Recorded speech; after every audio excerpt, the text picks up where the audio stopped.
हाय hello प्रेज लॉन नॉसमा मराठी ब्लॉगमध्ये तुमच्या सर्वांचं स्वागत आहे। आजचा दिवस तुम्हाला सर्वांना आरोग्यदायी आयुष्याचा यशस्वीच्या शरणे प्रार्थना। आजची रेसिपी नागलीची पेज। लागणार साहित्य इथे नागलीचे पीठ इकले 2 चमचे मी। आता याचं त्याच्यामध्ये आपलं दूध ओतायचं।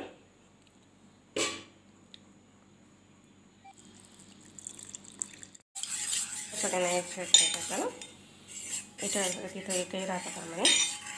आपण आता आपण गॅस पेटवला गॅस ठेवू।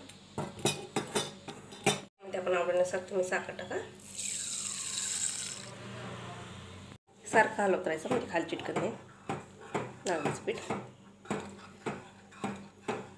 15 मिनिटं तरी ते शिजवून द्यायचं चांगलं दुधामध्ये। त्याचमध्ये तूप पण टाकू शकता तुम्ही।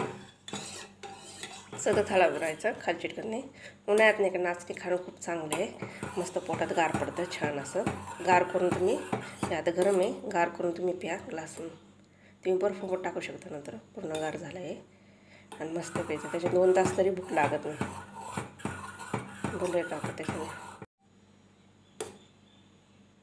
पेज पूर्ण मी गार करून घेते। गार झाल्यानंतर मी ग्लासमध्ये काढून काची शकला। आपण आता ग्लासमध्ये काढून नागलीचं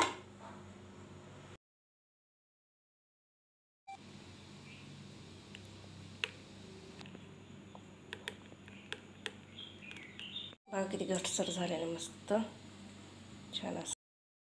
तुम्ही बर्फ टाकून सुद्धा हे करू शकता मस्तपैकी आईस त्याच्यामध्ये। तुम्हाला माझी रेसिपी आवडली असेल कमेंट बॉक्समध्ये सांगा। लाईक करा शेअर करा सबस्क्राईब करा। भेटूया नवीन व्हिडिओ बाय।